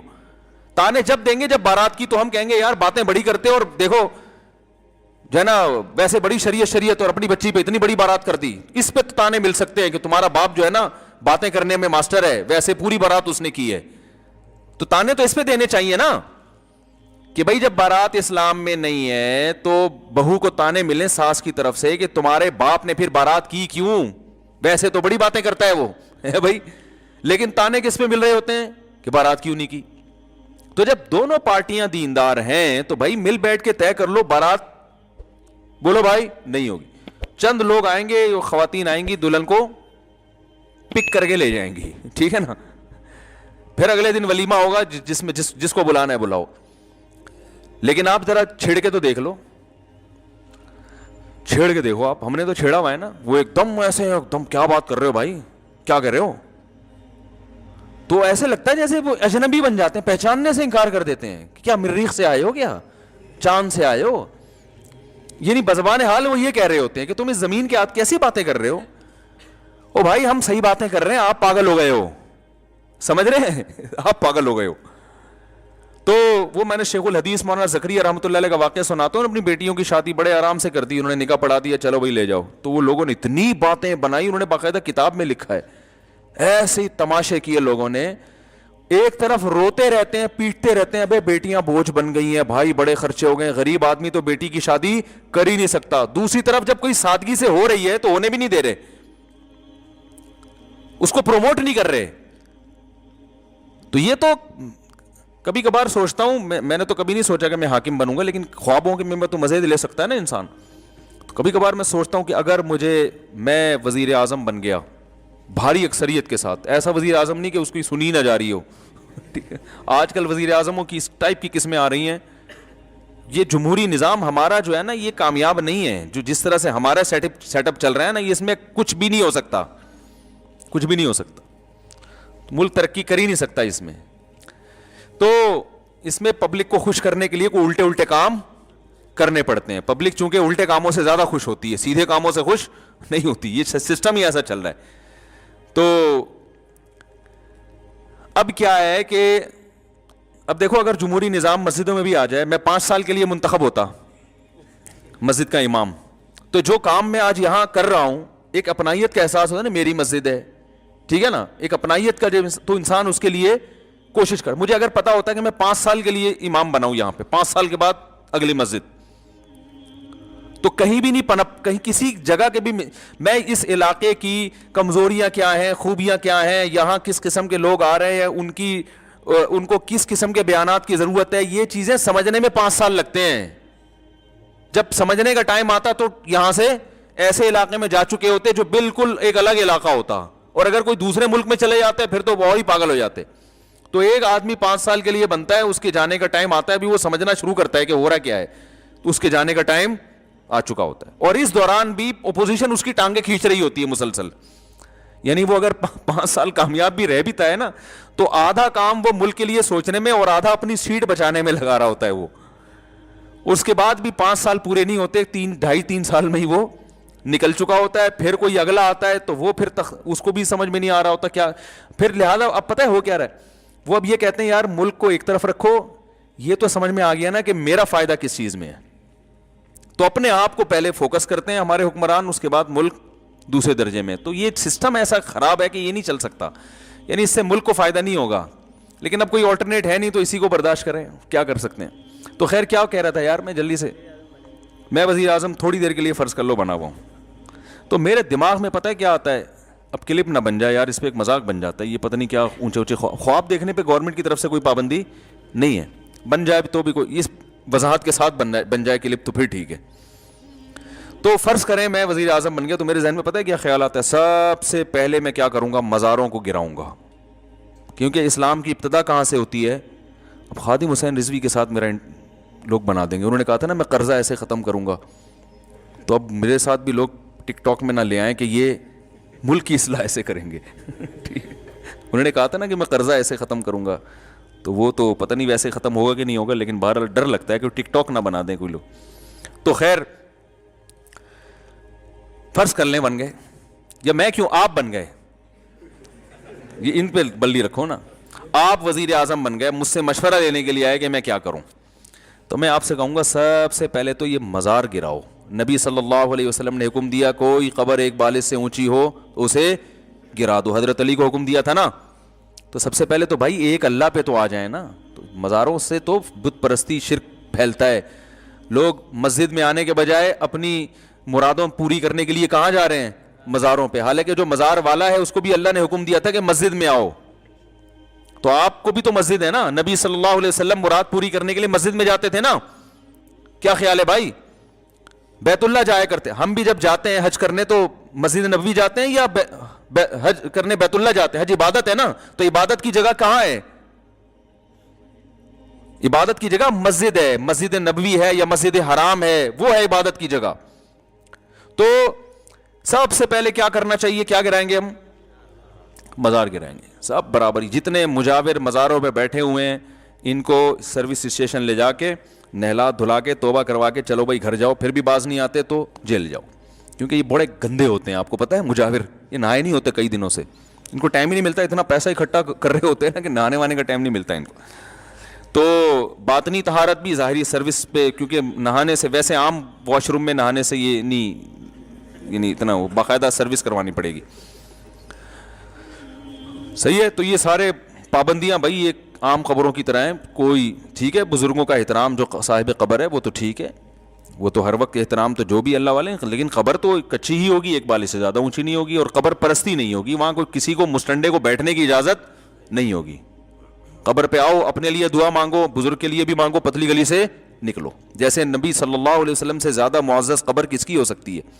تو وہاں کسی کو بیٹھنے کی اجازت نہیں ہے. یہاں صلاۃ والسلام پڑھیں اور آگے سے نکل جائیں. آپ صلی اللہ علیہ وسلم نے فرمایا اللہ میری قبر کو، آپ نے صحابہ امت کو وصیت کی میری قبر کو عیدگاہ مت بنانا، کوئی میلے ٹھیلے کی جگہ نہ بنا دینا. فرمایا اللہ یہود و نصارہ پہ لعنت کرے جنہوں نے اپنے پیغمبروں کی قبروں کو عبادت گاہ بنا لیا، سردہ گاہ بنا لیا. تو یہ تو نبی کی دعا ہے جس کی وجہ سے آج آپ صلی اللہ علیہ وسلم کی قبر محفوظ ہے. اللہ نہ کرے اگر یہ ماں باپ معاملہ ہمارے ہاتھ میں دے دیا جاتا، پاکستانیوں کے ہاتھ میں، تو کیا اشر کیا ہوتا. تو یعنی پاکستانیوں سے مراد یہ جو عامۃ الناس ہیں، عام لوگ ہیں، جو اکثریت تو بدعتی لوگوں کی ہے نا، جو مزار پرست ہیں.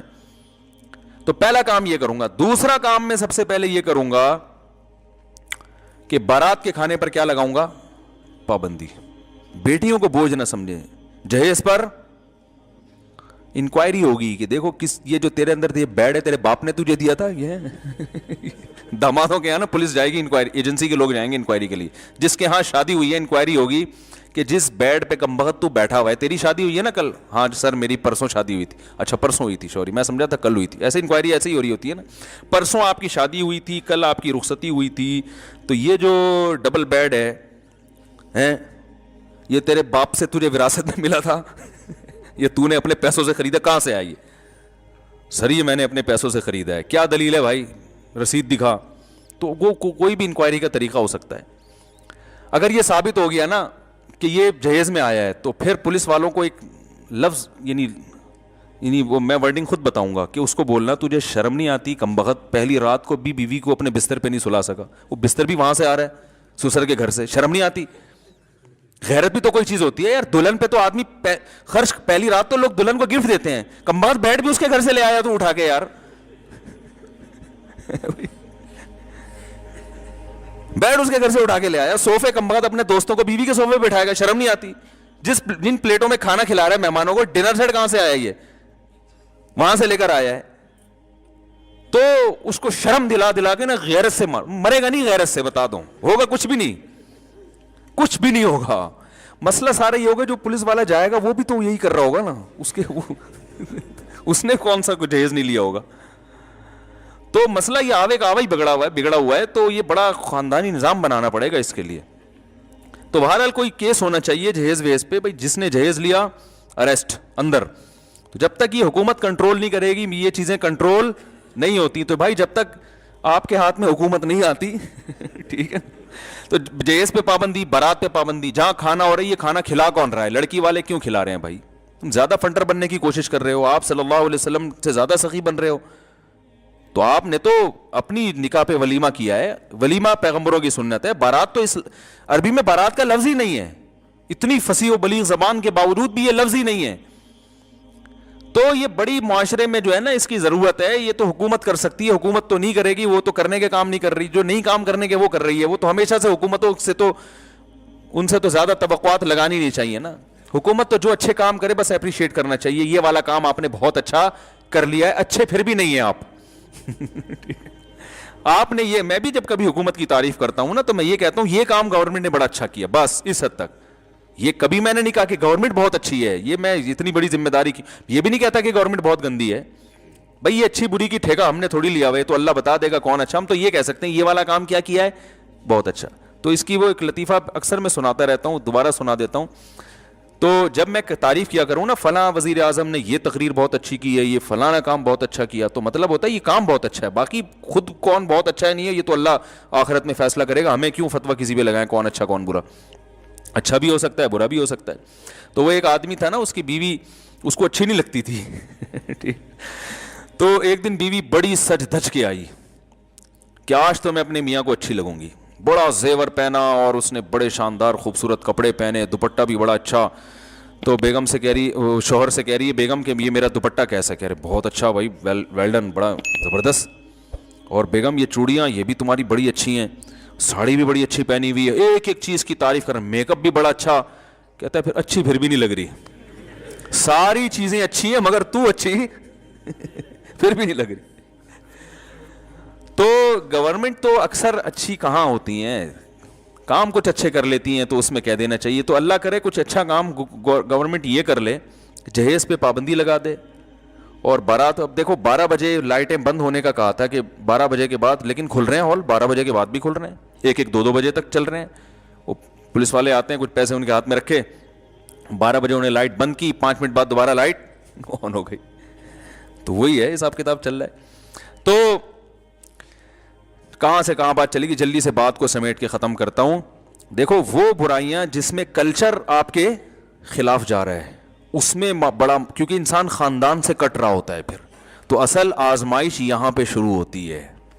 اصل آزمائش بولو بھائی یہاں شروع ہوتی ہے کہ آپ اللہ کو مانتے ہیں یا نبی صلی اللہ علیہ یا معاشرے کو مانتے ہیں. تو یہاں پر لوگ آپ کو کہتے ہیں یہ بہک گیا ہے. تو یہ جو آیت میں نے پڑھی, ان ربک هو اعلم بمن ضل عن سبیلہ وهو اعلم بالمہتدین, اے نبی ان کی مخالفت سے آپ پریشان نہ ہو, تیرے رب کو خوب اچھی طرح معلوم ہے کون بہک گیا ہے اور کون سیدھے راستے پر ہے. تو اللہ نے تسلی دے دی کہ پبلک کی ملامت کی پرواہ مت کرو, آخرت میں اللہ فیصلہ, تم آخرت پر ایمان رکھ کے یہ کام کر رہے ہو نا. اگر ایمان نہیں ہے تو بھائی پھر تو انہی لوگوں میں شامل ہو جاؤ. اگر ایمان ہے تو بے فکر رہو, اللہ کو جس کے لیے کر رہے ہو نا اس کو پتا ہے. دیکھو جس کے لیے کر رہے ہوتے ہیں اسی کو ہی پتا نہ ہو تو انسان ٹینشن میں آتا ہے نا بھائی. جس کے لیے آپ, جس کو خوش کرنے کے لیے کوئی کام کر رہے ہو اسی کے بارے میں اطمینان نہیں کہ پتہ نہیں یہ خوش ہو رہا ہے کہ نہیں ہو رہا, تو آدمی آئے گا ٹینشن میں. دیکھو آپ کسی کمپنی میں جاب کر رہے ہو, باس نے کوئی کام آپ کے ذمہ لگایا کہ یہ کرو, باقی جو آپ کے ساتھ دوسرے جو امپلائیز ہیں وہ کہہ رہے ہیں کہ یہ کام مت کرو, باس اس پہ خوش نہیں ہوگا, لیکن باس نے آپ کو الگ سے فون کر کے کہا ہے کہ یہ کر لو, میں تمہیں ترقی دے دوں گا, تنخواہ بھی بڑھا دوں گا, تو آپ پرواہ کرو گے لوگوں کی؟ وہ جتنا مرضی کہیں ابے بھائی نہیں کر یار, ہمیں پتا ہے باس ان چیزوں سے ناراض ہوتا ہے, ادھر سے باس بار بار کال کر کے کہہ رہے ہیں ان کی بات نہ ماننا, میں کہہ رہا ہوں نہ کر لے, یہ تم سے حسد میں جیلسی میں کہہ رہے ہیں. تو آپ جو باقی ملازمین ہیں ان کی بات مانو گے؟ آپ اگنور, آپ ان کو کہو بھائی میرا ٹائم ویسٹ نہ کرو, مجھے پتا ہے کیا صحیح ہے کیا غلط ہے. سارے بھی مخالفت کرتے رہیں گے, آپ ٹینشن بھی نہیں لوگے زیادہ, کیونکہ آپ کو پتا ہے یار جب کل ترقی ہو جائے گی نا میری اور تنخواہ ڈبل ہو جائے گی تو یہ خود ہی کہیں گے یار بھائی آپ صحیح تھے, ہم کیا تھے, غلط تھے. تو اللہ کو خوش کرنے کے لیے جب کوئی کام کیا جا رہا ہے بھائی, پبلک ایک طرف, آپ نے اللہ کو فوکس کرنا ہے, اسلام کو فوکس کرنا ہے, جنت کو سامنے رکھنا ہے. اللہ کہہ رہے ہیں اللہ جس کے لیے تم کر رہے ہو لوگوں کی مخالفت کی پرواہ مت کرو, کیونکہ تمہارا رب خوب جانتا ہے کہ تم سیدھے راستے, اسے پتا ہے, اسے تمہارے بارے میں علم ہے, لہذا ٹینشن لینے کا نہیں ہے. جب اللہ آخرت آئے گی نا, مرنا تو ہے سب نے, جب قبر میں جائیں گے اور آخرت ہوگی تو پھر یہ خود افسوس کریں گے. تو قرآن نے تو مکالمے ذکر کیے جنتیوں اور جہنمیوں کے, کہ جنتی جہنمیوں سے بات کریں گے اور ان کو بتائیں گے کہ الم تکن آیاتی تتلا علیکم, کیا اللہ کی آیات تم پر تلاوت نہیں کی جاتی تھی, کیا تمہیں بتایا نہیں جاتا تھا سیدھا راستہ کیا ہے؟ تو وہ کہیں گے ہم پر بدبختی غالب آ گئی. کبھی کیا کہیں گے کہ یا لیتنی لم اتخذ فلانا خلیلا, ہائے کاش میں فلاں کو دوست نہ, اس وقت تو میں بڑا فخر کرتا تھا فلاں میرا دوست ہے, میرا اٹھنا بیٹھنا ایسے اپر لیول لوگوں کے ساتھ ہے, آج مجھے افسوس ہو رہا ہے کاش میں ان لوگوں کے ساتھ نہ بیٹھتا. لقد اضلنی عن الذکر بعد اذ جاءنی, انہوں نے مجھے اللہ کی یاد سے غافل کر دیا. تو بھائی مسلمان کے پاس سب سے بڑا ہتھیار کیا ہے؟ اطمینان قلب. اسے پتا ہے کہ میں ٹھیک ہوں. جس کو یہ پتا ہوتا ہے نا میں ٹھیک ہوں, اس کے اندر ایک خاص قسم کی طاقت پیدا ہو جاتی ہے. یہ جانوروں میں بھی نظر آتی ہے. آپ دیکھیں, بتاؤ بلی زیادہ طاقتور ہے یا کتا؟ سوالات ہیں آج. بلی زیادہ طاقتور ہے یا کتا؟ ابے اتنا تو بول دو یار. کتا طاقتور ہے نا. اگر کتے کے پاس کوئی کتا بلی سے کچھ چھیننا چاہے, بلی روک سکتی ہے اس کو؟ ہے کتا اگر کتے پن پہ آ جائے اور بلی سے بوٹی لے کے بھاگ جائے, ایک چماٹ لگائے, بلی کیا کر سکتی ہے؟ جان سے مار سکتا ہے کتا بلی کو. لیکن بلی جب گوشت کھا رہی ہوتی ہے نا, اور کوئی کتا کتے پن پہ آ جائے اور دیکھے اس کو, تو اتنے آرام سے کتا اس کے قریب نہیں آتا. بلی غراتی ہے, اور کتا جو ہے نا وہ بالکل ہی کتے پن پہ آ جاتا ہے. یعنی ایسے کتا پن دکھائے گا اپنا, اوئی اوئی اوئی ایسے کر کے نا, دم ہلائے گا, یوں کرے گا. اس میں جو ایک, حالانکہ ویسے جب کتا شکار کو دیکھتا ہے تو آپ اس کی بہادری دیکھیں, ہوتی ہے کہ نہیں ہوتی؟ کتا جب کسی شکار کو دیکھے نا تو وہ دیکھو آپ اس کے, پھر وہ شیر والی حرکتیں شروع کر دیتا ہے, ایسا غرائے گا, جھپٹے گا, بڑے کانفیڈنس کے ساتھ اس کو کھائے گا. لیکن بلی سے چھینتے ہوئے اتنا کانفیڈنس کتے میں نہیں ہوتا. میں نے تو یہ منظر دیکھے ہیں, بیان میں بھی کئی دفعہ نقل کر چکا ہوں. ہم نے بچپن میں ایک بلی کو دیکھا, وہ ایک بوٹی لے کے کھا رہی ہے. کتا جو ہے نا, کتے کو بھی لالچ ہوئی نا کہ یار میں اس سے یہ بوٹی لیتا ہوں. تھوڑا قریب آ رہا ہے, بڑے آرام آرام سے خراما خراما ڈرتے ہوئے, صحیح ہے نا. اب جیسے ہی قریب آ رہا تو بلی نے اس کو اپنے اسٹائل میں, کیا مسئلہ ہے تمہارے ساتھ؟ بلی نا پہلے ہلکا سا ہو, اس کا مطلب یہ تھا کیا پرابلم کیا ہے. کتے کی سمجھ میں نہیں آیا, کیونکہ کتا ہے وہ, اس کی سمجھ میں کہاں آئے گا. ٹھیک ہے, وہ تو کتے کی زبان ہی سمجھے گا. تو تھوڑا اور قریب آ گیا کتا, پھر بلی نے تھوڑا اور کرے غرانا شروع کر دی. لیکن میں نے سمجھایا ہے نا, میں کھانا کھا رہی ہوں, نکل جاؤ یہاں سے. کتے کی سمجھ میں پھر بھی نہیں آیا. کتا تھوڑا اور قریب آیا نا, بلی نے ایک چماٹ مارا ہے اس کے کھینچ کے زور سے, اور وہ ہوئی ہوئی ہوئی کرتا ہوا ایسا بھاگا ہے نا. میں نے کئی لوگ اسٹریس اور ڈپریشن کے مریض دیکھے ہیں جو نیند پوری نہیں کرتے تھے. نیند اتنی صحت کے لیے ضروری ہے کہ روٹی اور پانی اتنا ضروری نہیں ہے. بھوک, اگر دیکھو نیند سے بڑھ کر کوئی چیز ہوتی نا تو اللہ تعالیٰ رمضان میں ہمیں کہتے ہیں نیند پوری نہ کرو, روٹی کھاتے رہو. اللہ نے روٹی پانی چھڑوا دی. اللہ کو پتا ہے کہ جتنا مرضی بھوکا پیاسا رہو گے, جب کھاؤ گے تو ریکوری ہو جائے گی. کوئی 3 دن بھی بھوکا پیاسا رہے نا, جسم کو کوئی نقصان نہیں ہے. جب کھائے گا تو دوبارہ فٹ فاٹ ویسے کا ویسا ہی ہو جائے گا. لوگ ایک ہفتہ بھی بھوکا پیاسا رہتے ہیں, کوئی بیماری پیدا نہیں ہوتی. کمزوری ہوتی ہے وقتی, جب کھائیں گے پیئیں گے دوبارہ فریش ہو جائیں گے. دیکھو نا رمضان میں سارا دن بھوکا پیاسا رہتے ہیں, جیسے ہی افطاری کا وقت آتا ہے 2 پکوڑے گئے پیٹ میں اور کمر ایک دم فٹ فاٹ سیدھی ایسے پریڈ کرتے ہوئے نماز کے لیے آ رہے ہوتے ہیں. تو وہ رات کو نہ بھی کھائیں نا, صبح کھائیں گے تو یہ ایسے ہی ہو جائیں گے. بیمار ہوتا ہے, بھوکا رہنے سے بیمار نہیں ہوتا. لوگ کھانے کو فوکس کرتے ہیں صحت میں, نیند کو فوکس نہیں کرتے. اللہ کرے یہ بات کسی طرح دماغ میں اتر جائے, کیونکہ اس کا ہمارے دین سے بڑا گہرا تعلق ہے. آپ کا دماغ سیٹ نہیں ہوگا, آپ نہ اللہ کے حقوق ادا کرو گے نہ بندوں کے حقوق. کیونکہ جو آدمی ڈپریشن کا مریض ہوتا ہے نا, وہ گھر میں بھی چک چک پک پک لگا کے رکھتا ہے, خود بھی ڈپریشن میں آئے گا اور بیوی بچوں کو بھی ڈپریشن میں ڈال دے گا. بد اخلاق, نبی صلی اللہ علیہ وسلم نے کیا فرمایا, قیامت کے دن سب سے زیادہ میرے قریب وہ ہوگا جس کے اخلاق سب سے اچھے ہوں گے. تو اخلاق کے اچھے ہونے کے لیے چیمبر کا صحیح ہونا ضروری ہے. ٹھیک ہے نا. دیکھو بچوں کی نیند پوری نہیں ہوتی, کیسے چڑچڑے ہوئے ہوتے ہیں, خام خامے چیزیں اٹھا کے پھینک رہے ہیں. اور جب بچہ رات کو اچھی طرح سو کے صبح اٹھتا ہے, کیسا خوشی خوشی پھر رہا ہوتا ہے, حالانکہ صبح کے وقت اس نے کوئی اخلاق پر بیان نہیں سنا ہوتا. جب اندر سے سیٹ ہوتا ہے نا انسان, تو خود بخود خوش مزاج ہوتا ہے, وہ ہر چیز میں دل لگتا ہے اس. تو اخلاق تو دین کا بہت بڑا حصہ ہے نا. اللہ کی باتیں بھی سمجھ میں آئیں گی. اگر چیمبر ٹھیک نہیں ہے نا, تو کوئی اگر کہے کہ بھائی اگر نماز چھوڑ دو گے تو اتنے 1000 سال جہنم میں جلنا پڑے گا, تو آپ پہلے ہی جل رہے ہو, دماغ خراب ہے, بولے یار یہ پتہ نہیں کون سی شریعت ہے یار, ایک تو جہنم میں جلنا پڑے گا یار, اندر سے نا یہ ایسی ایسی باتیں کرے گا, کیونکہ اندر سے ویسے ہی خوش نہیں ہے, اوپر سے جہنم کی وعیدیں, تو اور اسٹریس میں آ جاتا ہے وہ کہ یار یہ کیا ہوا یار, ایک نماز چھوڑنے میں اتنے یہ کیا ہوا یار. تو بجائے یعنی دین سے بھی دور ہوگا. تو پہلی چیز کیا ہو گئی, بولو بھائی, نیند. نیند پوری کرنے کا مطلب یہ نہیں ہے کہ پوستیوں کی طرح سویا کرو, یہ مطلب نہیں ہے. یہ کیا مطلب ہے وہ میں ابھی بتاتا ہوں. دوسری چیز کیا ہے, دوسری چیز ہے ٹینشن نہیں لینی. ٹینشن نہیں لینے کا مطلب یہ نہیں ہے کہ آپ کو کبھی ٹینشن ہوگی نہیں. ہے تو دنیا میں کوئی ایسا شخص ہے ہی نہیں جس کے سارے کام صحیح ہو رہے ہوں. اس پر تو ایک مستقل بیان ہے میرا کہ دنیا میں یعنی انسان جو ہے نا ڈپریشن کا علاج کیا ہے, تو میرے 3-4 بیانات ہیں, وہ آپ تفصیل سنیں. میں ابھی مختصر ایک بات بتا رہا ہوں کہ دیکھو دنیا میں ساری چاہتیں کسی کی بھی پوری نہیں ہوتی. یہ تو ہو ہی نہیں سکتا کہ آپ جو چاہیں وہ ہو جائے. لوگ وزیر اعظم بنتے ہیں, جیل میں چلے جاتے ہیں, حقیقت ہے یہ. کہاں کہاں انسان پہنچتا ہے, پھانسی کے پھندوں پہ لٹک جاتے ہیں, اور معلوم نہیں کیا کیا ہوتا ہے. تو ساری چاہتیں نہیں پوری ہونے والی ہیں آپ کی. تو اب حل کیا ہے اس کا کہ بھائی ہر خواہش پوری کرو, یہ تو ہو نہیں سکتا. تو بھائی سمجھوتا کر لو.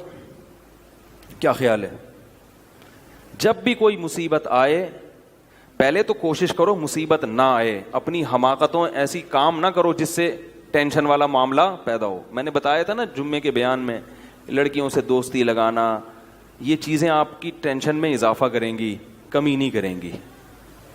حقیقت ہے یہ.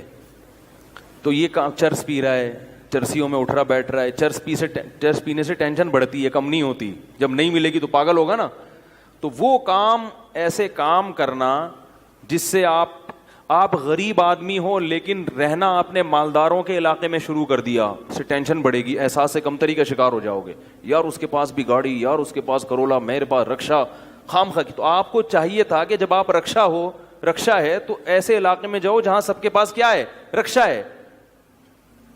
دکان پکوڑوں کی ہے اور سوچیں کروڑوں کی. یہ خام خا میں لوگ ٹینشن میں آئے ہوئے ہیں. میں نے ڈیفنس کے لوگوں کو بھی ٹینشن میں دیکھا ہے. 1000 گز کا بنگلہ ہے, کروڑوں روپے کما رہے ہیں, مگر ٹینشن میں ہے. یہ میں ہوائی باتیں نہیں کر رہا. لوگ آتے ہیں کیوں ٹینشن میں کہ پڑوسی کے پاس اس سے بھی زیادہ ہے. تو یہ ٹینشنیں قدرت کی طرف سے نہیں ہیں, یہ آپ کی اپنی پالی ہوئی ہیں. تو نبی حدیث میں نبی صلی اللہ علیہ وسلم نے فرمایا دنیا میں ہمیشہ اپنے سے کمتر کو دیکھو. یار میرے پاس رکشا ہے اور فلاں آدمی قسطوں پہ بھی رکشا خریدنے کی صلاحیت نہیں رکھتا. سڑکوں پہ فٹ پاتھوں پہ پڑے ہوئے ہیں. 3-4 دن پہلے صدر گیا میں تو دیکھا فٹ پاتھ پہ لوگ پڑے ہوئے ہیں. میں نے کہا یار یہ بھی لوگ ہیں, نہ گھر ہے نہ بال بچے. ایک کنوارے کا فون آیا, ایسے جیسے وہ نہیں ہوتی, کیا بولوں میں, ایسے طنز کر رہا تھا. کہہ رہے یار کوئی رشتہ ہی نہیں دیتا, یہ زندگی کوئی زندگی ہے. تو میں نے سوچا, میں نے کہا دیکھو وہ جو صدر میں فٹ پاتھ پہ پڑے ہوئے ہیں نا, ان کو کوئی دے گا رشتہ؟ میں نے کہا تمہیں ابا نے گھر میں رکھا ہوا ہے, روٹی پانی پنکھا سب مل رہا ہے, دعا کرتے ہیں اللہ کوئی انتظام کر دے. نہیں کر رہے تو ان لوگوں کو دیکھو جن کو روٹی پانی بھی نہیں مل رہا. تو اپنے سے کمتر کو دیکھا جائے دنیا کے معاملے میں, اس سے آپ احساس کمتری کا شکار نہیں ہوں گے. تو ٹینشن ختم کرنے کی ایک بہت بڑی ذریعہ یہ ہے کہ اگر پھر بھی کوئی مصیبت آ گئی تو تقدیر کا سوچا جائے کہ جو چیز مقدر میں ہے وہ ٹل نہیں سکتی. اور دنیا مسافر خانہ ہے, یہاں اگر ٹینشن ہے تو وہ بھی عارضی, یہاں کی خوشی بھی عارضی. ایک آدمی کے بچے بچھڑ گئے, طلاق ہوئی میاں بیوی میں, بیوی بچوں کو لے گئے فرار. اب وہ میرے پاس آیا, ایسے بیچارہ, ظاہر ہے بچے تو یاد آتے ہیں, ایسے اس کی حالت خراب, سٹریس. تو میں نے کہا کیس کرو عدالت میں. کہہ رہے عدالت میں کیس سے کوئی فائدہ نہیں ہے, نہیں ملیں گے بچے. بہت میں نے حل بتایا, یہ کر لو, تمام حل ناکام. میں نے کہا پھر یوں کرو. کیا کرو؟ مٹی ڈال. میں نے کہا ڈاکٹر عافیہ صدیقہ کا سوچو, وہ عورت ہے, جیل میں ہے, اپنے بچوں سے دور ہے, مزید اولاد بھی نہیں ہو سکتے اس کے. تو میں نے کہا تمہارا اگر تمہیں جیل میں ڈال دیا جائے نا ابھی, تو تم کہو گے چلو بچے نہ ملیں لیکن جیل سے تو باہر آؤں, یہی سوچو گے نا. اس کا سوچو کہ وہ ایک عورت ذات ہے, کئی سالوں سے جیل کے اندر پڑی ہوئی ہے, اور عورت کے لیے بچوں سے جدائی وہ بہت زیادہ مشکل ہے. مرد تو برداشت کر لیتا ہے. تو میں نے کہا اب جو چیز بس میں نہیں ہے اس پہ غم کرنا فضول, مٹی ڈالو ایسے اور شادی کرو اور مزید نئے بچے پیدا کرو. جب ادھر دوسری اولاد آئے گی تو ادھر سے ذہن آپ کا ہٹ جائے گا. کہتے ہیں لوگ تانے دیں گے, بچوں کو بھول گیا. میں نے کہا لوگوں کے پاس فالتو ٹائم بہت ہے, ٹھیک ہے نا, وہ تانے دیتے رہیں گے, لوگوں کے تانوں کی پرواہ مت. جب ایک چیز آپ کے بس میں نہیں ہے تو اس پہ سوچنا کیسا. یہ بھی ایک بہت بڑا نسخہ ہے سکون کا, کہ جو چیز آپ کے اختیار میں نہیں ہے اس کے بارے میں سوچنا بند کر دو. دیکھو نوح علیہ الصلوۃ والسلام اپنے بیٹے کی ساری زندگی تربیت کرتے رہے مگر وہ کافر نکلا. آخری وقت میں نوح علیہ السلام کو اپنے بیٹے پر کتنا پیار آیا کہ میری کشتی میں سوار ہو جا. بیٹا کہتا ہے سآوی الی جبل یعصمنی من الماء, میں پہاڑ پہ چڑھ جاؤں گا جو مجھے پانی سے بچا لے گا. پیغمبر کو اپنی اولاد سے بہت محبت ہوتی ہے, بہت زیادہ ہے. جیسے یعقوب علیہ السلام کو تھی نا اپنے بیٹے سے. کتنا درد ہوگا اس وقت نوح علیہ السلام کے دل میں, کیسے تڑپ رہے ہوں گے. لیکن بیٹا باز نہ آیا. وحال بینہم الموج فکان من المغرقین, ایک موج آئی اور اس کو غرق کر دیا. نوح علیہ السلام نے اللہ سے دعا مانگی, ان ابنی من اہلی, اے اللہ میرا بیٹا میرے اہل و عیال میں سے ہے, تو نے تو وعدہ کیا تھا تو میرے اہل و عیال کا خیال کرے گا. اللہ نے کیا فرمایا, انہ لیس من اہلک, یہ تیرے اہل میں سے نہیں ہے, اس کا عمل ٹھیک نہیں ہے. فلا تسألنی ما لیس لک بہ علم, دوبارہ یہ سوال مجھ سے مت کرنا. اب یہ نہیں کہ نوح علیہ السلام بیٹھ گئے اور یہ کیا ہو گیا اور اب سوچیں یہ تو بڑھ گئے. بس نوح علیہ السلام نے فوراً استغفار کیا, اعوذ بک ان اسألک ما لیس لی بہ علم, اے اللہ میں تجھ سے پناہ مانگتا ہوں ایسی چیز کی, میں تجھ سے ایسا سوال کروں جس کی دلیل میرے پاس نہیں. بس بھول گئے. اب یہ تھوڑی کہ روتے رہیں بیٹھ کے, بھئی جو چیز بس میں نہیں ہے چھوڑ دو. تو ہم بہت ساری چیزوں کی ٹینشن لیتے ہیں جو ہمارے اختیار میں نہیں ہے. پیٹرول مہنگا ہو رہا ہے, بیٹھ کے خام میں پریشان ہے. بھائی تم سے پوچھ کے تھوڑی مہنگا ہوا ہے. غم کرنے سے اگر وہ سستا ہو جائے تو رو. میرے پاس تھی Kawasaki G T O, Kawasaki G T O 125. آپ کو پتا ہے کیا بائک تھی وہ, ہم نے بھی بڑے شوق پالے ہیں ایک زمانے میں. میں اس میں پیٹرول ٹھیک ٹھاک ڈلتا تھا. اب جب پیٹرول مہنگا ہوتا تو سب سے زیادہ متاثر میں ہوتا تھا اس سے. 50 والوں کو کچھ نہیں ہوتا تھا. تو میں ایک دفعہ پیٹرول پمپ گیا, میں نے پیٹرول ڈلوایا اس میں, تو اس نے کہا وہ 5 روپے پر لیٹر بڑھ گیا ہے. مجھے بڑا غصہ آیا. میں نے ساتھ والے سے کہا, میں نے کہا یار یہ کیا مذاق ہے یار, ہر تھوڑے دن کے بعد 5 روپے بڑھ رہا ہے, تو آپ کو غصہ نہیں آیا؟ اس نے کہا صرف میرے لیے تھوڑی بڑھ رہا ہے, پوری قوم کے لیے بڑھ رہا ہے نا. تو مجھے اس کی بات بڑی اچھی لگی. اس نے کہا میرے اکیلے کے لیے بڑھے تو مجھے غصہ آئے, سب کے لیے بڑھ رہا ہے تو چلو ٹھیک ہے. اس دن کے بعد سے اب تک پیٹرول بڑھنے پر مجھے غصہ نہیں آیا. میں یہی کہتا ہوں یار مجھے ٹینشن لینے سے کیا ملے گا. 100 روپے لیٹر بڑھ جائے, زیادہ سے زیادہ یہ ہوگا, بہت زیادہ بڑھے گا تو گاڑی بیچ دو. بھائی نہیں ہمارے کنٹرول سے باہر ہو گئی ہے, گاڑی بیچ دو, دوبارہ آ جاؤ, ٹیکسی پہ آ جاؤ, پھر بھی ہے تو پھر رکشے پہ آ جاؤ, پھر چنچی پہ آ جاؤ, پھر پیدل ہو جاؤ. جو چیز اختیار میں نہیں ہے اس کی ٹینشن لینا حماقت ہے. بات آ رہی ہے سمجھ میں؟ اسی طرح یاد رکھو اولاد کی تربیت کا معاملہ ہے. ہمارے ہاں جو لوگ نئے نئے دیندار بنتے ہیں یا پرانے بھی, وہ چاہتے ہیں میرا گھر 100% خلفائے راشدین جیسا بن جائے, جبکہ بیگم پہ کنٹرول نہیں ہوتا, وہ الگ سمت میں جا رہی ہوتی ہے. اب آپ نے ڈنڈا چلانا شروع کر دیا, بچے باغی ہونا شروع. وہ بجائے دین پہ آنے کے ابا کو مکھنچو سمجھنا شروع کر دیتے ہیں اور بغاوت پھیلتی ہے. تو بھائی آپ اعتدال سے تربیت کی کوشش کرو, ہو گئی ٹھیک ہے, نہیں ہوئی ہم سے نہیں سوال ہوگا, ہم جو کر سکتے تھے ہم نے کر لیا. تو ہم نے نا بہت ساری چیزیں, یہ ہو رہا ہے معاشرے میں غلط, یہ ہو رہا ہے, وہ والے وہ جماعت کیوں آ گئی, وہ جماعت کیوں آ گئی, وہ فلاں فرقہ کیوں بڑھ رہا ہے, یہ والے کی کم ہو رہے ہیں, وہ زور سے آمین کیوں کہہ رہے ہیں, وہ آہستہ آمین کیوں کہہ رہا ہے, ٹھیک ہے نا, وہ رفع الیدین کیوں کر رہا ہے, وہ رفع الیدین کیوں نہیں کر رہا. میرا ایک اصول ہے, میں جب کسی ٹاپک پر بیان کرتا ہوں تو مجھے جب بھی کوئی ایسے اختلافی مسائل پر بیان ہوتا ہے نا, تو اکثر لوگوں کے پھر واٹس ایپ پہ میسج آنا شروع ہوتے ہیں, آپ نے جو یہ بیان کیا اس میں یہ والی بات, حالانکہ اس بات کا جواب اس میں موجود ہوتا ہے. تو میں پھر مزید جواب نہیں دیتا, میں کہتا ہوں پورا بیان سنیں. وہ پھر جواب بھیجتے ہیں کہ ہم نے پورا بیان سنا ہے, میں کہتا ہوں دوبارہ سنیں. کہتا ہے سنا تو ہے, مجھے جواب نہیں ملا, جبکہ مجھے پتا ہوتا ہے جواب اس میں ہے. میں کہتا ہوں پھر تیسری بار دوبارہ سنیں, کیونکہ اس سے زیادہ کہ ہم مکلف نہیں. اب یہی تھوڑی کہ ایک ہی چیز کو لے کے پھر وہی سوال وہی جواب, وہی سوال وہی جواب. پبلک کے پاس تو ٹائم ہے, وہ تو کرتے رہیں گے اور آپ کی صلاحیتیں بیکار ضائع ہوتی رہیں گی. بھائی ہم جو ایک ٹاپک پر بات کی, پورا کور کیا اس کو, مجھے اچھی طرح معلوم ہے آپ کے ان تمام سوالات کا جواب اس میں موجود ہے.